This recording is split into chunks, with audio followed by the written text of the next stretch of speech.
Bonjour, cher ami, je suis l'évangéliste enseignant en Franck Cana, pasteur au Centre international d'évangélisation, éditeur de livres, écrivain et conférencier.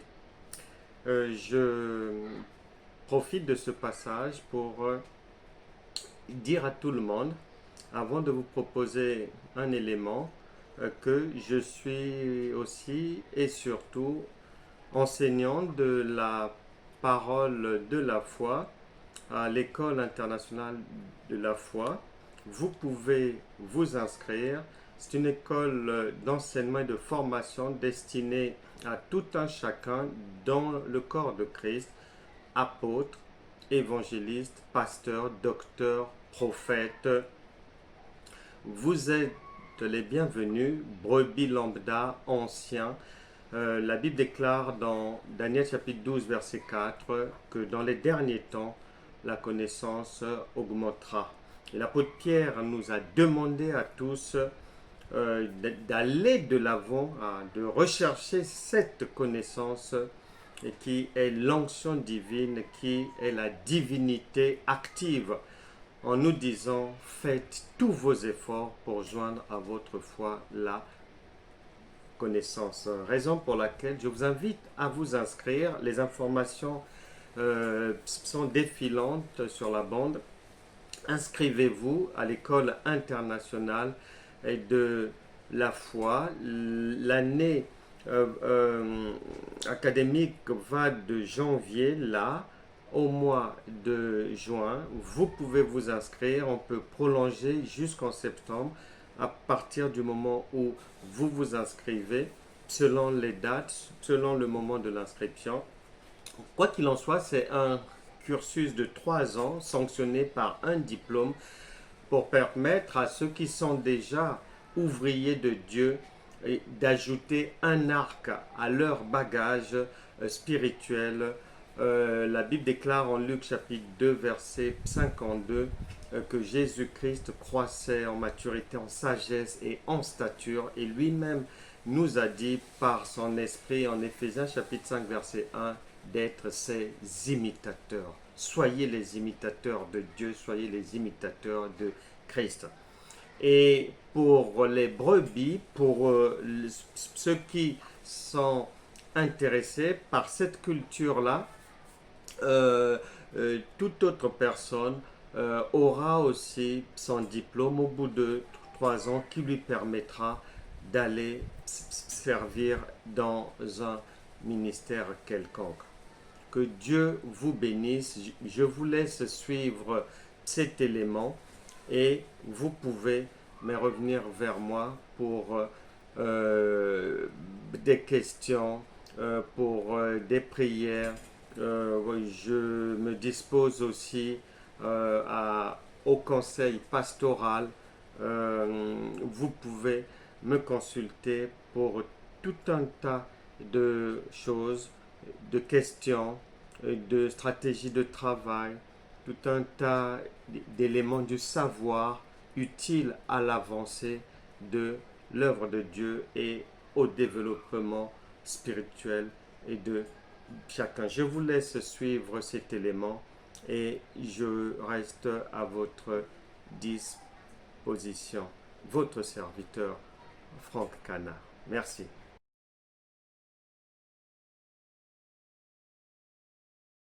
Bonjour à tous, soyez les bienvenus en ce jour bien ensoleillé, en ce jour merveilleux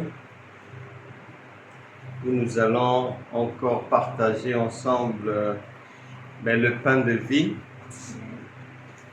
qui a pour objectif, une fois qu'on le mange, de résoudre nos problèmes. Donc, même si l'enfant est malade à la maison, même si l'enfant est malade à l'étranger, a un problème à l'étranger, et si toi-même tu rencontres des difficultés, que ce soit dans ton corps, dans le cœur, ton esprit, ton âme, que ce soit au travail, où que ce soit, le pain de vie, lorsqu'on le mange, lui-même, comme le médicament qui sait lui-même là où aller, dans quelle partie du corps, pour aller faire le bien, la parole de Dieu va là où il faut, là où il y a des besoins pour résoudre les problèmes, pour annuler tous les problèmes, comme un très bon antibiotique qui met fin à toute angine, les otites, tous les maux de tête, tout ça là, des douleurs quelconques, mal au dos et tout, les bons médicaments, une fois qu'on les prend, le problème est réglé. Et la parole de Dieu, il faut qu'on puisse toujours avoir cela à l'esprit, que c'est un médicament par excellence, qu'il est supérieur à un médicament. Mais nous rencontrons souvent des difficultés dans cette marche chrétienne parce que, en fait, lorsque les gens lisent la Bible, en réalité, ils prennent la Bible pour un récit historique. Or, la parole de Dieu dit que Dieu est celui qui est « je suis ». Je suis, c'est quelqu'un qui est permanent. Il n'a ni début ni fin. Il est toujours là. Et la parole de Dieu précise encore que ce « je suis » là est dans sa parole. Et il est sa parole. Et la parole précise encore que tout ce que je suis a dit, que ce soit en bien, que ce soit en mal. Apocalypse, chapitre 22, à partir du verset 17, 18, 19, là-bas on a dit « Personne n'a le droit d'enlever, d'annuler ou d'ajouter. » Exemple, ça veut dire ceci.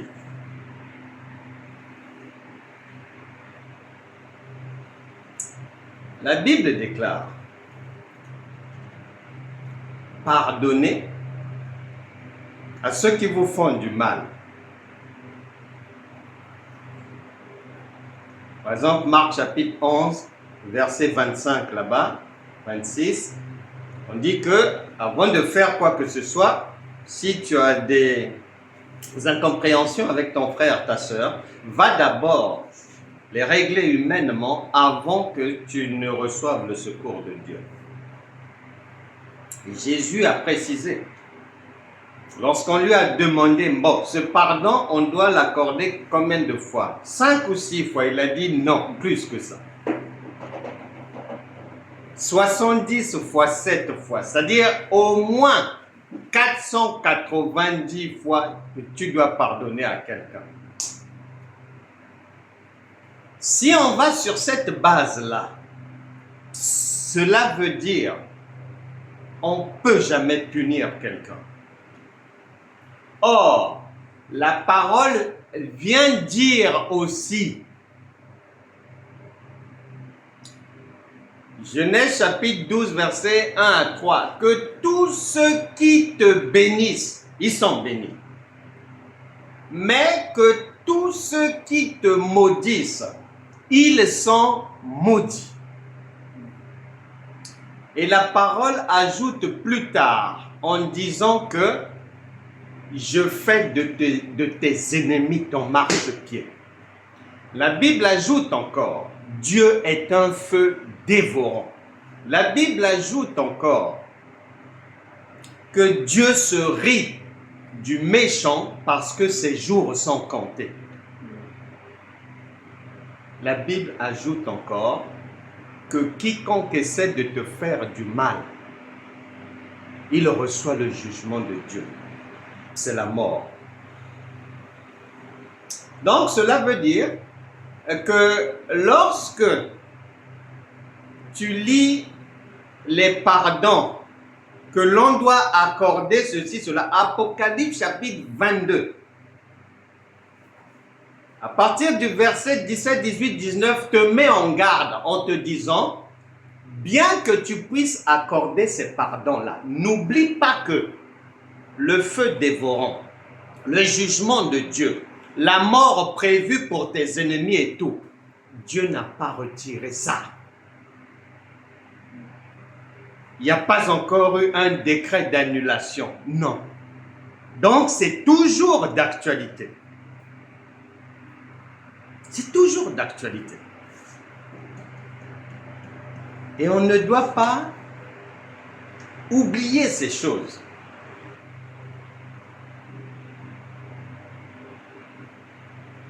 Pour dire que cette nourriture que nous mangeons, elle résout toutes sortes de problèmes, y compris accorder le pardon. Et la nourriture, la parole de vie nous aide à pardonner, à comprendre et à demander pardon. Mais cependant, cette même nourriture, elle se charge aussi d'aller régler les comptes des méchants qui veulent te nuire dans ta vie. Il ne faut pas l'oublier. La Bible déclare « Mon peuple périt faute de connaissance ». Si tu prends la parole de Dieu à moitié, tu la considères à moitié, et tu es seulement dans le pardonner, pardonner, pardonner, pardonner, tout le monde est bon, ceci, cela, tu pardonnes, tu pardonnes. Pardonner, c'est bien, mais tu dois savoir que les autres paroles, du genre le salaire du péché, c'est la mort, on n'a pas annulé ça. On n'a pas annulé. Donc, dans ce repas du Seigneur, on doit être serein parce que c'est un repas. Une fois que tu le prends, il résout en même temps tes problèmes de santé, tes problèmes au travail, dans les projets, dans les relations avec la famille. S'il y a des gens qui veulent se lever contre toi pour faire la guerre, la parole ira faire la guerre. Et quiconque croise sur un champ de bataille la parole, son sort est déjà scellé d'avance, c'est la mort. Les démons qui harcèlent les gens la nuit, les démons qui harcèlent les gens la journée, tu n'as pas à t'inquiéter. À partir du moment où tu manges le pain de vie, tous ces problèmes-là vont être réglés. Maintenant, pour que les problèmes soient réglés, tu dois sortir de l'égarement chrétien, c'est-à-dire le Seigneur Jésus, lorsqu'il est devant une personne en difficulté, la parole qu'il donne à la personne nourrit la personne et résout son problème sur le champ, sur place.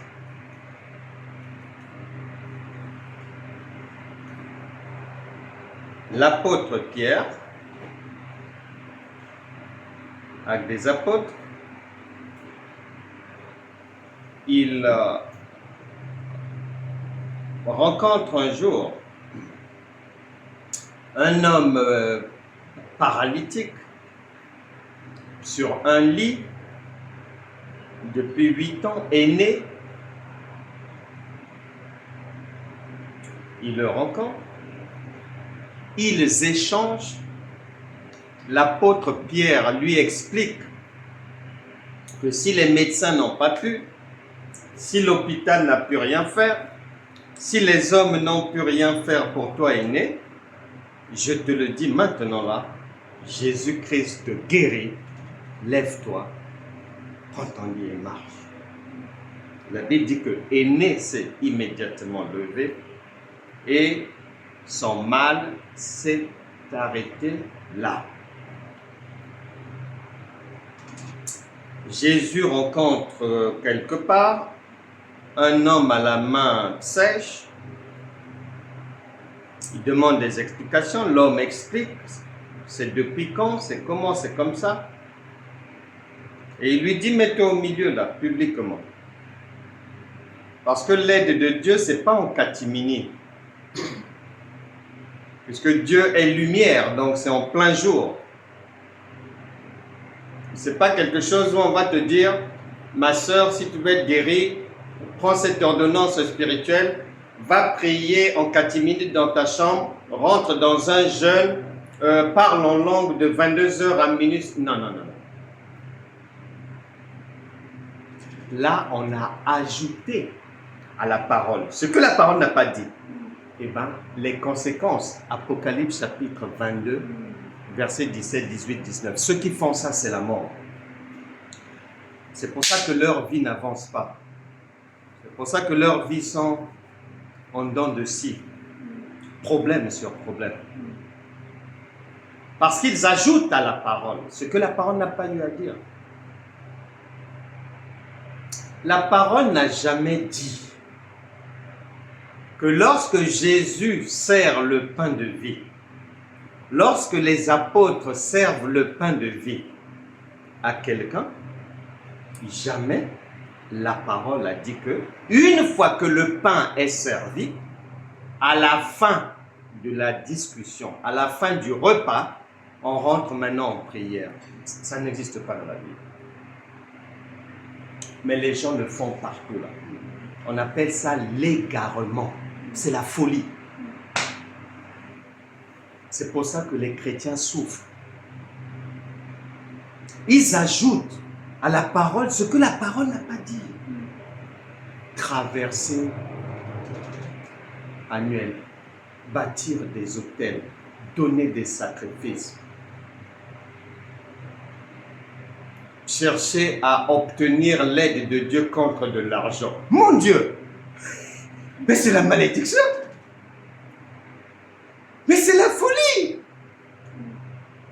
Donc, nous sommes dans la folie totale. Et c'est très dangereux. Très, très dangereux. Nous n'avons pas à faire ça. Éphésiens chapitre 5, verset 1. Soyez les imitateurs de Christ. Soyez les imitateurs de Dieu. Quelqu'un te dira, oh oui, mais si on jeûne, on prie comme ça, c'est écrit dans la Bible. Est-ce que tu fais tout ce qui est écrit dans la Bible? Pourquoi tu choisis une portion que l'on ne t'a même pas demandé de prendre? Pourquoi tu ne commets pas l'inceste? Pourquoi tu ne vas pas voler? Pourquoi tu ne vas pas faire de fausses accusations? Parce qu'il y a ça dans la Bible aussi. Donc, si on va sur le principe de ces bibliques, ben on va te retrouver en prison. Si on va sur cette base-là, que je ne fais que les choses bibliques, mais la personne finit en prison. Parce que là-dedans, il y a la trahison, il y a le mensonge, il y a les accusations contre le Seigneur Jésus, il y a les accusations de Dathan, Corée, Abiram contre Moïse. Il y a les Sambala, les Tobija, dans des coups foireux. Tu te retrouves en prison. Il y a la femme de Potiphar, fausse accusation, mais contre Joseph. C'est écrit. Donc, si on va sur la base que moi je ne fais que ce qui est biblique, eh bien la personne, nous irons lui donner des bananes en prison. Donc ça ne fonctionne pas sur cette base-là. Ça ne fonctionne pas sur cette base. Le pain de vie, la Sainte Seine, lorsqu'elle est faite, la Bible déclare, la lettre tue, mais c'est l'esprit qui vivifie. Et la Bible donne la solution. Que lorsque vous allez rompre le pain, lorsque vous allez prendre le repas du Seigneur, il vous faut obligatoirement rompre le pain. C'est-à-dire, lorsque vous allez écouter la parole de vie, il faut que celui qui vous la donne vous donne l'interprétation donnée par le Saint-Esprit. Sinon, il ne peut pas y avoir la vie. Sinon, c'est un agneau non immolé qui est servi, une viande crue. Pour aller où? Sommes-nous devenus des cannibales? Des fauves ou des carnivores?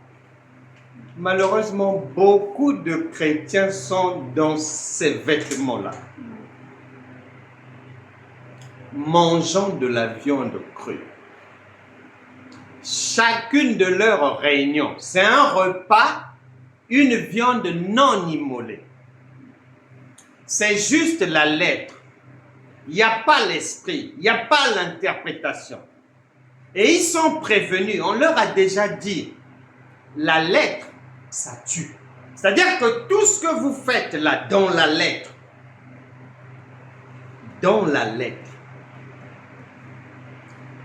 des enseignements tirés de la lettre seulement, des chants tirés des psaumes de la lettre seulement, une adoration puisée uniquement dans la lettre, jamais dans l'esprit. C'est pour cela que beaucoup de chantres sont dans l'impudicité. Tu ne vois pas ça sur Internet? Tu ne le sais pas? C'est pour cela que beaucoup de chantres sont dans l'impudicité. Parce qu'ils sont nourris par la lettre et ils servent aussi la lettre aux autres. Or, c'est la mort. C'est-à-dire, la vie ne peut pas réussir. Nous ne devons pas manger de tels repas. Nous devons rester fidèles à ce que le Père a dit, à la voie qu'il a montrée. Et c'est en restant fidèles. La Bible dit bien, même les gens du monde le disent, ce n'est pas parce que beaucoup de gens font quelque chose qu'ils ont raison. Non. Tu vois bien, dans beaucoup de pays, des gens qui ont été, soi-disant, à l'école, prennent des lois, alors que même la nature a prévu qu'un mariage, c'est un homme et une femme, eux, soi-disant étant allés à l'école, changent les lois pour dire que, bon, finalement, un mariage, c'est aussi une femme avec une femme, un homme avec un homme. Bientôt, une femme avec un chien. Bientôt. C'est quoi, c'est déjà? C'est la voie de la perdition. Nous ne devons pas suivre ces gens-là. On ne doit pas les suivre. On doit faire très attention. Lorsque Jésus demande, Matthieu 16, qu'est-ce que les gens disent de moi? Ils ont bien répondu, Seigneur, ils disent que ouais, tu es l'un des prophètes, d'autres disent que tu es Jean-Baptiste, d'autres tu es Élie et tout. Il dit d'accord. Vous maintenant, vous avez tous suivi mon enseignement. Je vous ai nourris, tous. Même plat, même dessert, même petit déjeuner. Tout le monde a eu la même chose. Puisque Dieu ne fait pas de favoritisme. Et il pose la question. Bon, vous maintenant, que dites-vous de moi? Tu vois bien que la large majorité était à côté de la plaque. 11 sont restés charnels. 11 sont restés sans comprendre la parole de Dieu qu'ils avaient reçue pendant 3 ans et demi. Un seul, Simon-Pierre, avait la parole révélée. Il avait la lettre et il a reçu l'interprétation par le Saint-Esprit. Ce qui veut dire, comme Dieu ne donne jamais un chiffre par hasard, comme Dieu n'est pas le Dieu des morts mais des vivants, cela veut dire, quand tu ouvres tes yeux, quand tu te mets dans une rue, ou quand tu vas sur Internet, sur 12 églises, il y en a une seule où tu trouveras que l'enseignement qu'on donne là, on donne le pain et on donne aussi le vin, l'interprétation du Saint-Esprit. Une seule église. Cela veut aussi dire que sur 12 hommes et femmes de Dieu que tu peux croiser dans un marché, dans une rue, ne te fie pas à leur veste ou au talent. Non. La tête, il manquera des boulons. Il n'y en a qu'un seul qui a et la lettre et l'esprit. Un seul. Nous devons faire attention à ces choses. Nous ne devons pas marcher à l'aveuglette. Jeûne de 40 jours, prier de minuit à 6 heures, chanter de 2 heures à minuit. Toutes ces choses charnelles qui n'ont rien de spirituel. Nous n'avons pas à manger ce pain-là. Jésus ne nous a pas donné ce pain. Jésus ne nous a pas demandé de manger ce pain. D'ailleurs, nulle part, tu trouveras même que Jésus ait dit à une personne de jeûner. Ça n'existe pas. Il a répondu à des questions. Il donne des réponses. On l'interpelle. Il répond. Et lorsqu'il répond, il est sous la loi. Il est arrivé, c'est encore la loi de Moïse qui est en activité. Parce qu'il n'est pas encore passé par la croix. Tu trouveras aucun apôtre aussi pour aider quelqu'un qui a dit à la personne, va jeûner comme ça, va prier comme ça. Ça n'existe pas. Donc, l'égarement chrétien, c'est-à-dire les traversées qui n'ont ni tête ni queue, qui ne veulent rien dire, parce que d'année en année, malgré les traversées, les gens, soit la vie est la même, ou soit c'est la reculade. C'est le constat. Mais comme les gens ne réfléchissent même pas, la Bible dit, 2 Thessaloniciens chapitre 2, verset 11, aussi, Dieu leur envoie une puissance d'égarement pour qu'ils croient au mensonge.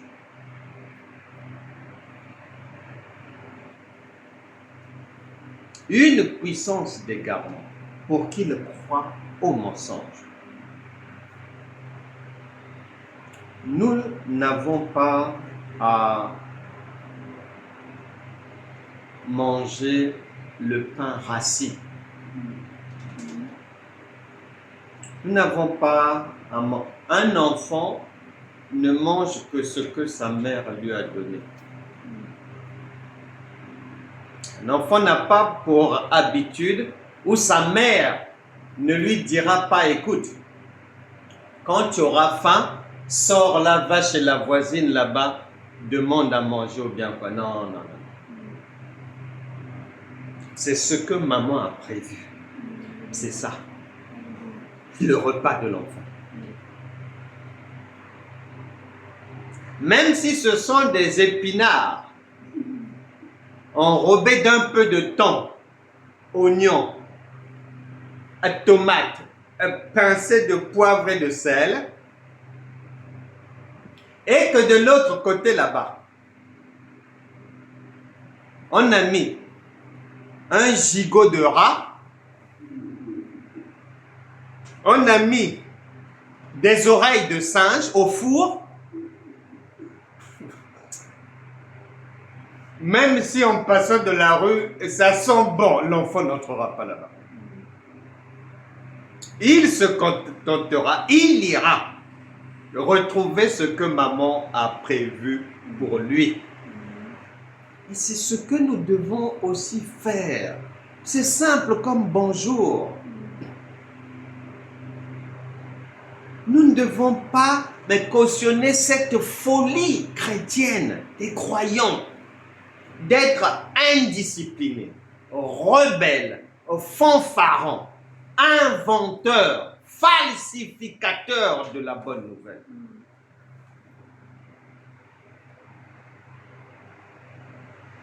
Traversée de fin d'année. Pour aller où? Nous sommes déjà dans le royaume. On a quitté le monde. On a déjà traversé définitivement pour le royaume. Bon. Et tu entends quelqu'un va dire, oh oui, mais pour aller prendre les bénédictions de 2025. Éphésiens dit, nous sommes déjà bénis de toutes sortes de bénédictions. C'est fini.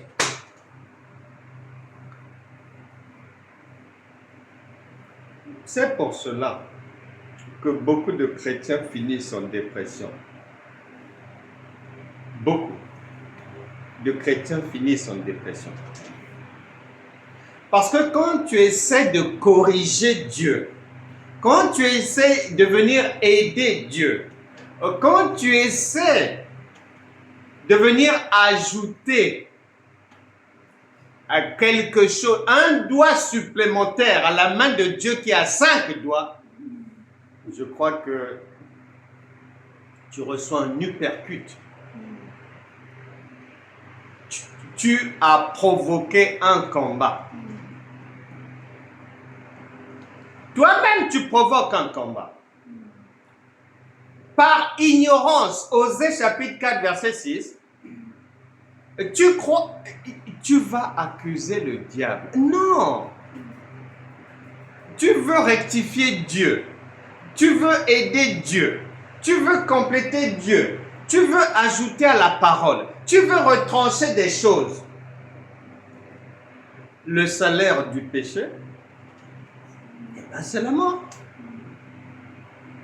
C'est pour ça que beaucoup de chrétiens sont perdus, égarés, avec des vies mortes. Même si tu les vois en train de danser, même si tu le vois dans la rue en train de passer, n'oublie jamais le jour où Adam a désobéi. Il a péché. Il était prévenu. Le Seigneur lui avait dit, le jour où tu mangeras, tu mourras. Donc, pourtant, Adam est parti mourir jusqu'à 930 ans. Mais comme Dieu avait dit le jour où tu manges, tu meurs. Donc, Adam, à partir du moment où il avait désobéi, il était devenu un homme cercueil. Il y en a beaucoup.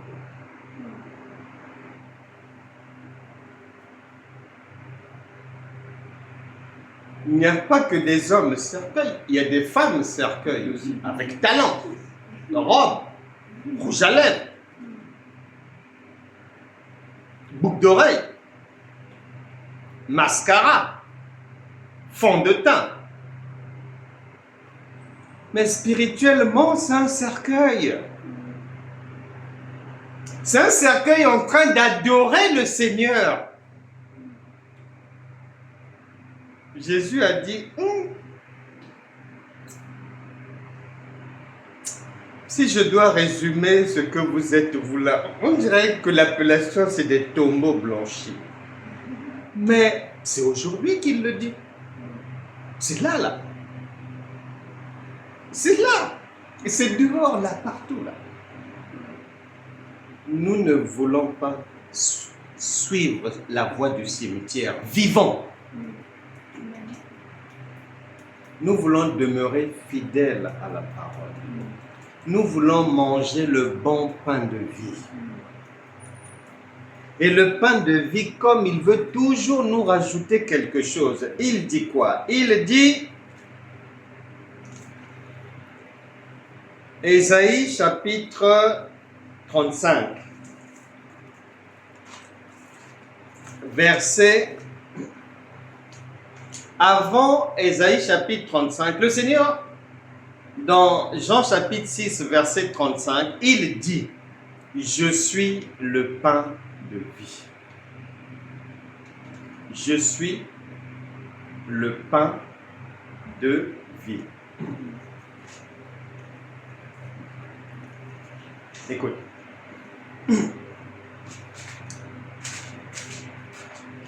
J'ai fini par tomber en adoration de la simplicité de la mère Dieu. Trop simple, très simple. Il dit, je suis le pain de vie. Celui qui ne me mange pas ne peut pas avoir la vie. Maintenant, plus loin, il précise. Cette vie-là, pour l'avoir, il faut que ce pain soit coupé, rompu.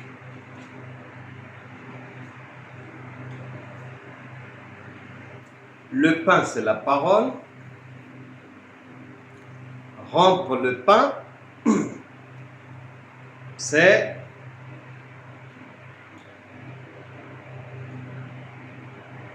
la condition obligée pour avoir l'interprétation de cette parole.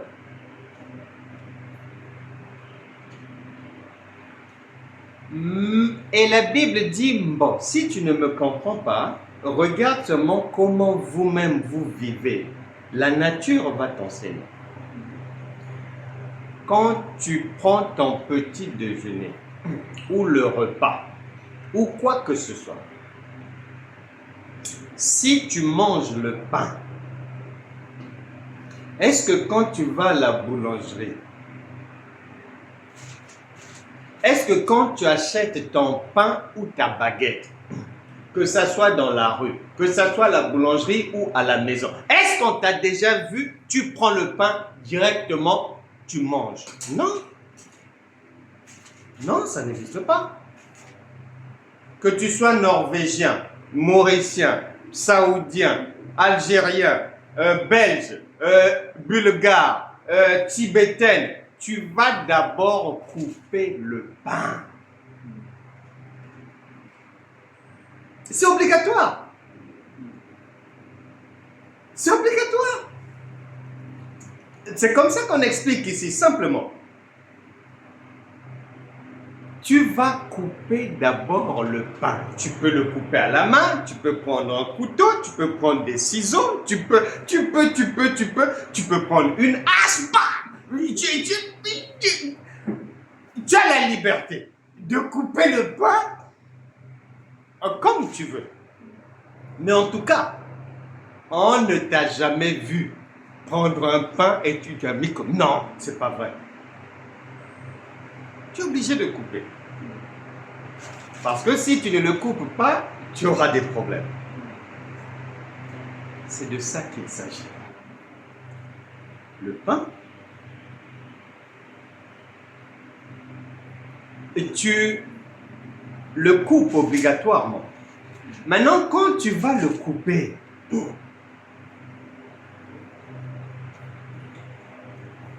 le fait que tu le coupes, plus tu vas le couper, plus un grand nombre de gens vont pouvoir manger le pain. Tant que tu ne le coupes pas, tu réduis le nombre de personnes qui vont manger le pain. C'est pour ça que la parole dit, il faut le couper. Maintenant, cette parole-là, lorsqu'on l'écoute, lorsque tu as l'interprétation, c'est-à-dire que tu n'as pas besoin de la comprendre en totalité. Non. Comment nous le savons? Parce que la femme cananéenne est venue vers Jésus. Et elle lui dit, voilà, ma fille est malade, elle est tourmentée par un démon. S'il te plaît, donne-moi la solution pour le problème de ma fille. Et Jésus dit, nous, les Juifs, et vous, on ne se fréquente pas. Vous, les Samaritains, et nous, on ne se fréquente pas. Donc, moi, le pain de vie, les solutions aux problèmes des gens que j'emmène dans mes poches, c'est réservé uniquement pour les enfants d'Israël. Et il explique ça autrement en disant que nous, dans nos traditions, nous n'avons pas l'habitude de donner le pain de nos enfants aux chiens. Et la femme samaritaine lui répond ceci. Je sais, je connais ton enseignement. Je sais que ce pain-là, c'est réservé aux gens de la maison de Dieu. Oui. Mais, je sais aussi que Dieu ne fait pas de favoritisme. Et elle explique au Seigneur Jésus que le pain que tu distribues là, je sais qu'il faut le rendre. Et quand tu le rends, c'est pour les enfants. Mais au moment où le pain est posé sur la table, il y a des petites miettes de mie de pain qui tombent par terre. Même ces miettes-là, Seigneur, ça nous suffit pour dire que la parole, même une miette, c'est suffisant. Tu as la solution à ton problème. Ça ne demande pas de connaître, de tout connaître, de A à Z. Non, non, non, non. Une confiance, tu comprends quel est le rôle de maman, ce qu'elle fait dans ta vie, tu comprends bien. Tu sais que toi, tu ne peux que manger la nourriture de ta mère. Tu sais que si tu veux des explications, tu ne vas pas aller les chercher chez la voisine, tu attends maman. Et la petite miette là, même ça, ça résout tous les problèmes. C'est pour ça que la Bible déclare. Et cette partie, cette scène entre Jésus et cette Samaritaine, c'est l'accomplissement, puisque Jésus est venu pour accomplir la loi, c'est l'accomplissement de la manne qui tombait pour les enfants d'Israël. Parce que là-bas, quand la manne tombait, il est dit que celui qui ramassait un peu en avait suffisamment, et que celui qui ramassait beaucoup, il n'en avait pas trop. Donc, que tu prennes peu, que tu prennes beaucoup, c'est suffisant. Je te donne une image de ce que représente la parole de vie. Même une miette. Puisque la Bible dit que le monde nous enseigne à facilement comprendre le langage de Dieu. Tu prends quelqu'un. Il est malade, présente du sida. On prend une goutte dans son sang. Cette goutte-là, on l'injecte chez quelqu'un qui n'a pas de sida. La science dit, dès que la goutte entre, tout son corps a le sida. Pour dire que une miette de la parole qui vient vraiment de Dieu, qui vient vraiment du ciel, interprétée. La Bible déclare dans Jean chapitre 15 verset 3 que vous êtes purs à cause de la parole que je vous ai annoncée. La Bible n'a jamais dit qu'on est pur par la prière. Non! La Bible n'a pas dit on est pur par le jeûne. Non! La Bible n'a pas dit on est pur en donnant de l'argent. Non! La Bible n'a jamais dit qu'on est pur lorsqu'on fait une veillée de prière. Non! Jean chapitre 15 verset 3, vous êtes purs à cause de la parole que je vous ai annoncée. Venons-en maintenant aux prophètes d'aujourd'hui.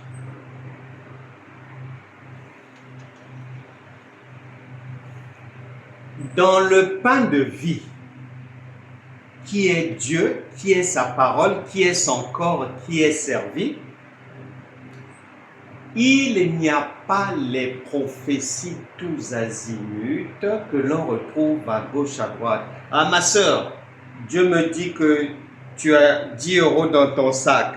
Le Seigneur me dit que ces 10 € là, mets-les dans le panier des offrandes, il en a besoin. Le Seigneur me dit, ma soeur, que tu les récupéreras au mois d'août au Saint-Tuc. Mon frère, le Seigneur me montre que tu es pourchassé par les sorciers de ta famille. Il me dit de te dire, tu seras victorieux. Et il me demande de te dire, de bâtir un hôtel pour toi et tes enfants afin que vous soyez à l'abri. Ma soeur, je te vois mariée dans 2 mois.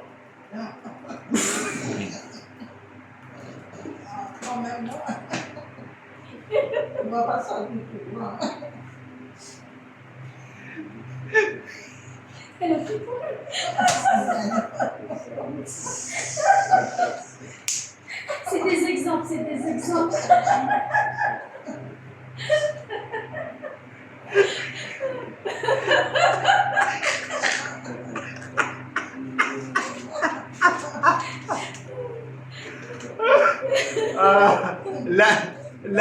La Bible déclare ceci. Dans l'évangile de Jean, il est précisé ceci. celui que Dieu envoie dit les paroles de vérité. On n'a pas dit qu'il prophétise, non. On a dit que celui que Dieu envoie, il dit les paroles de vérité. Celui que Dieu envoie dit les paroles de vérité. Il dit celui que Dieu envoie, le verset dit exactement, dit la vérité, virgule, la vérité est ta parole. Voilà. On n'a pas dit qu'il prophétise sur le mariage, prophétise sur... Non. Il n'y a pas besoin de ça, puisque dans ces miettes, dans ce pain-là, qui est rompu, il y a tout là-bas. Et les gens sont déjà bénis de toutes sortes de bénédictions. Nous devons faire attention à ne pas nous égarer. Nous devons faire attention à ne pas égarer les autres. Nous devons faire attention à ne pas cautionner le mal. Et la Bible déclare, ne va pas rentrer dans le péché d'autrui. C'est-à-dire que quelqu'un qui rejoint une église locale, un groupe chrétien, où les choses qu'ils font ne sont pas conformes à la parole, eh bien, tant pis pour lui. Et le Seigneur nous déconseille, que ce soit dans notre propre vie, que ce soit au travail, dans la société, dans la famille, que ce soit à l'église et tout, ce que Dieu n'a pas permis, il nous déconseille non seulement d'aller rentrer dans ça, mais il nous déconseille aussi de soutenir quelqu'un qui rentre dans ça. Il nous déconseille d'encourager le mal. Toi-même,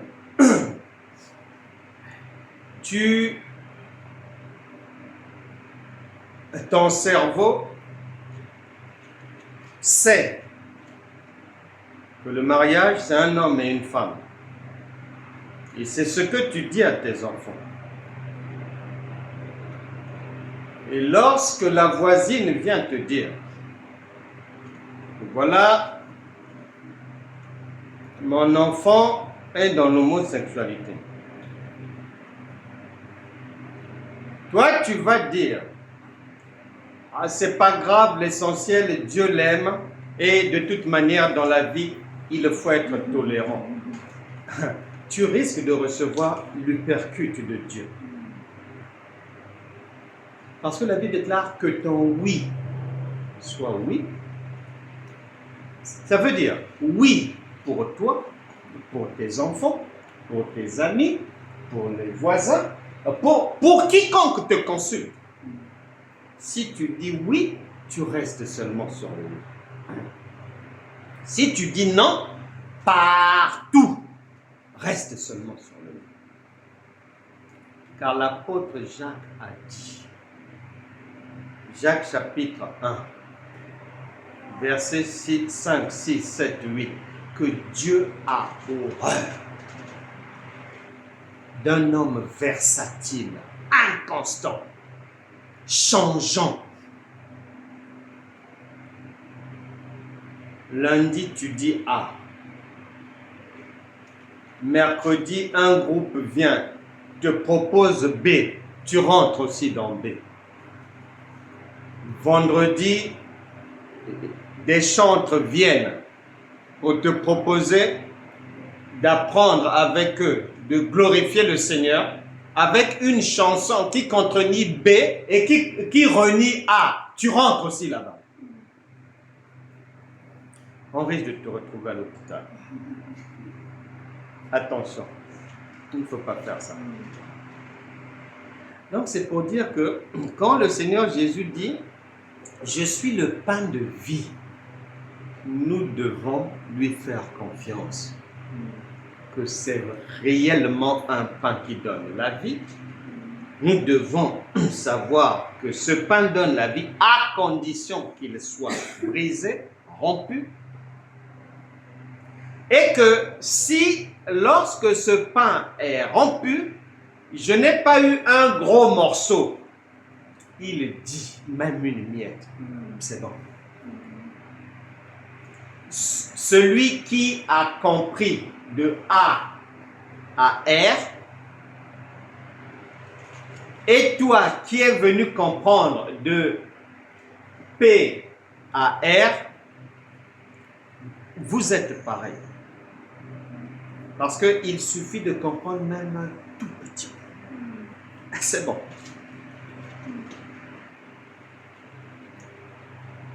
Et de savoir que lorsque ce pain ou ces miettes venant du pain de vie sont mangés, tous les problèmes sont résolus. Que tes yeux voient, que tes yeux ne voient pas. Nous ne sommes pas dans un monde charnel. C'est là encore, et je finis par là, l'erreur à ne pas commettre. Nous sommes des hommes faits de chair, oui. Nous sommes dans ce monde, oui. Nous devons bien savoir que lorsqu'on devient enfant de Dieu, nous quittons ce monde. Nous vivons l'enlèvement. L'enlèvement, c'est pas l'enlèvement des rêveurs qui attendent un enlèvement que Dieu viendra sur un cheval rouge, vert, jaune, blanc, ceci, cela, les couleurs arc-en-ciel. Non! Ça sont les choses du tableau à l'école, les couleurs, les ceci, cela. L'enlèvement. Dès que tu quittes le monde pour le royaume, tu as vécu l'enlèvement de Dieu. Tu es passé d'un monde du péché à un monde de la pureté. C'est tout. Tu es passé de Vincent d'eau, par exemple, tu passes à Langevin et tu te baignes tranquillement là-bas. Donc, tu as changé de lieu, tu as changé de vêtements, tu as changé de manière de penser, de voir les choses, tu as changé. Maintenant, lorsque tu deviens enfant de Dieu, tu as quitté un monde charnel que l'on peut toucher, voir, et tu es entré dans un monde qu'on ne peut pas toucher ni voir comme ça. Mais il est là. Voilà. C'est ça la différence. Et dans ce nouveau monde-là, appelé le royaume de Dieu, la médecine, les avions, les déplacements, les bateaux, tout ça là, ça existe aussi, mais ce n'est pas visible à l'œil nu. Donc, ne t'attends pas, lorsque tu manges la parole, à recevoir les fruits de la parole d'une manière charnelle. Non, ça ne fonctionne pas comme ça. Maintenant, beaucoup font quoi? Comme ils ne voient pas ça immédiatement, ils se disent on dirait que c'est parce que je n'ai pas jeûné.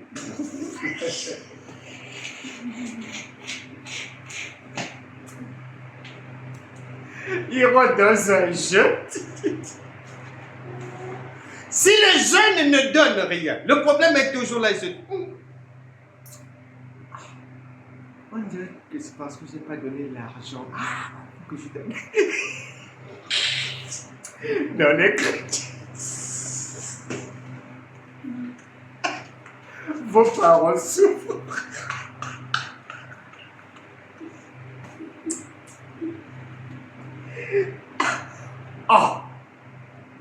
Donc, il réfléchit. Comme il ne voit pas ça physiquement, il suppose que peut-être c'est parce que je n'ai pas fait ça, peut-être que parce que je n'ai pas fait ça. Non, ça n'a rien à voir.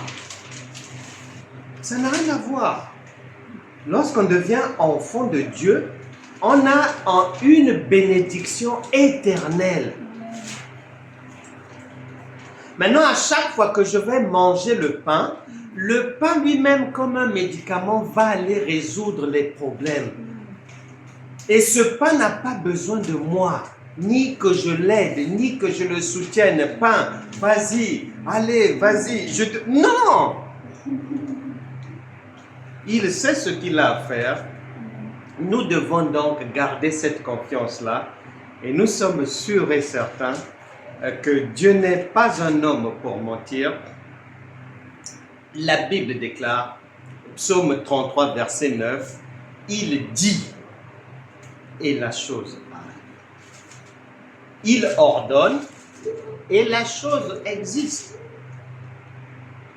Et nous devons avoir foi que le pain que nous venons de manger va accomplir ce pourquoi il nous a été envoyé du ciel.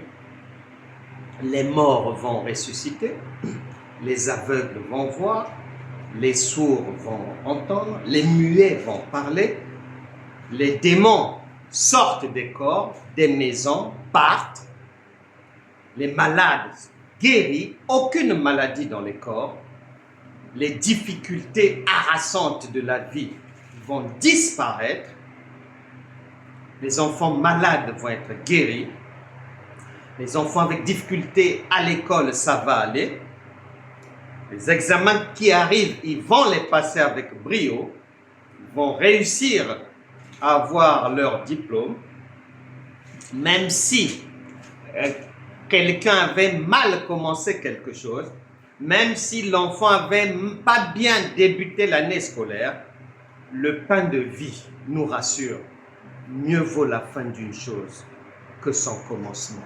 Et par là, nous avons l'assurance que la fin de l'année scolaire de l'enfant, la fin de mes démarches seront en notre faveur, en votre faveur.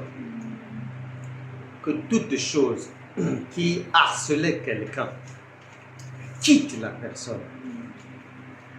Que les choses qui n'avaient pas trouvé de solution trouvent une solution maintenant. Les dossiers en attente, les attentes des réponses des administrations, du juge et compagnie, même si ça avait mal commencé, la fin sera en votre faveur. Toute situation qui exige que quelqu'un soit aveuglé, qu'une autorité soit aveuglée, que des gens soient aveuglés. Les Syriens avaient débarqué pour faire la guerre en Israël. Et Géasi, le serviteur d'Élisée, lorsqu'il les a vus physiquement, il a tremblé. Comme beaucoup de chrétiens d'aujourd'hui, Géasi, comme il était dans le Seigneur, il croyait qu'il comprenait Dieu. Il pensait que tout ce que Dieu fait, il doit le lui dire, il doit le voir, il doit le savoir. Et lorsqu'il a tremblé, et il est parti voir l'homme de Dieu Élisée, le prophète dira, l'Éternel ouvre d'abord ses yeux. Et l'Éternel a ouvert ses yeux. Et il a vu une multitude de chars, supérieurs à ce qu'il avait vu physiquement dans le camp des ennemis. La parole de Dieu déclare, l'Éternel aveugla l'armée syrienne. Jusqu'aujourd'hui, le pain de vie le fait. Quiconque a besoin de cette intervention d'aveuglement, qu'il reçoive cela aujourd'hui. Cela se fera toujours en ta faveur, toujours en la faveur de tes enfants. Il déclare: les mauvaises compagnies corrompent les bonnes mœurs. Que tout mauvais camarade, toute mauvaise personne, près de toi, près de tes enfants, soit dispersé par l'aveuglement divin. Que la semaine soit magnifique pour chacun, au nom de Jésus. Amen. Amen.